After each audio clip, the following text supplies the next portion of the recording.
అస్మద్గురుభ్యో నమ. శ్రీమతే రామానుజాయ నమ. మంచి మాట. భగవంతుణ్ణి కోరికలు కోరడం సమంజసమా? విందామా? ప్రతి మానవుడికి కోరికలుంటాయి. అందుకే ఆ కోరికలు సఫలమవడానికి ముడుపులను కడతాం, పొర్లు దండాలు పెడతాం. అవి తీరితే భగవంతునికి కానుకలను హుండీలో వేయడం ఆనవాయితీగా వస్తుంది. బాల్యం నుండి ఎదిగే కొద్దీ కోరికలు పెరుగుతూ ఉంటాయి.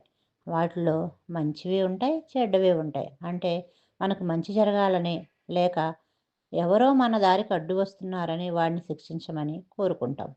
ఏ కోరికలు మంచివో ఆ భగవంతునికి తెలుసు. వాటిని స్వామివారు తప్పక తీరుస్తారు.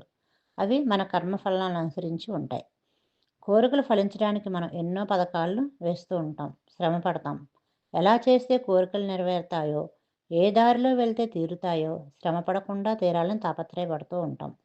దానికి తీర్థయాత్రలు చేస్తాం, టెంకాయలను కొడతాం, యాగాలు చేస్తాము, అభిషేకాలను, ప్రదక్షిణాలను, నోములను, వ్రతాలను, ఉపవాసాలను చేస్తాం.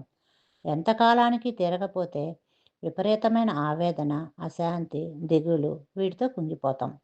కానీ తనకు ఏది ఇవ్వాలో, ఎప్పుడు ఇవ్వాలో, ఎంత ఇవ్వాలో అన్నీ ఆ భగవంతునికి తెలుసు. మన వంతు ప్రయత్నాన్ని మనం చేయాలి. గాలిలో దీపాన్ని పెట్టి స్వామి నీవే దిక్కు అని ఊరుకుంటే ఆ దీపం మారిపోకుండా ఉంటుందా? మనము ధార్మిక దృష్టితో ధర్మాచరణ చేసి ఎవరడిగినా లేదు, కాదు, నా వద్ద లేదు అని అనకూడదు. చేతనైనంత వరకు పేదవారికి, వృద్ధులకు సహాయ సహకారాలు అందించాలి. మా వద్ద లేకున్నా పొమ్మని అనకూడదు. మీ మీ కోరిక తీరకపోతే భగవంతుణ్ణి నిందించకూడదు. ఆ భగవంతుడొక్కడే కోరిక తీర్చేవాడని తెలిసి కూడా కోరికలను తీర్చుకోమని వేడుకుంటూ ఉంటాము. మనకు యోగం ఉంటే అది భగవత్ ప్రసాదం అని అనుకోవాలి. తెలిసి ఉన్నవాడు తామరాకుపై నీటి బొట్టులా వ్యవహరిస్తాడు. దుఃఖాలకు పొంగ్ సుఖాలకు పొంగిపోడు, దుఃఖాలకు కుంగిపోడు. సంతృప్తితో జీవిస్తున్న వాడికి కోరికలే కలగవు. సాటి మనిషినే కాదు, ఎవరిని కూడా మనము దూషించకూడదు. భగవన్నామస్మరణే తన ధర్మమని అనుకోవాలి.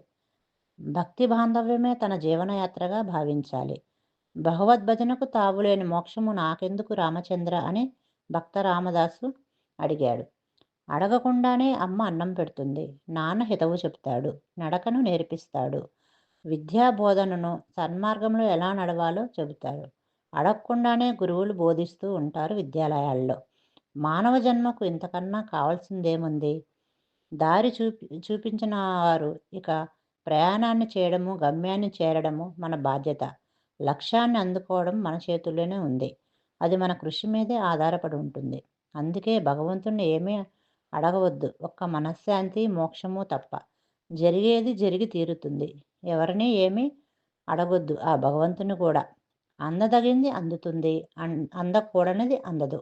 మన పూర్వజన్మ ఫలం మీద ఆధారపడి ఉంటుంది. సర్వం శ్రీకృష్ణార్పణమస్తు. జై శ్రీమన్నారాయణ.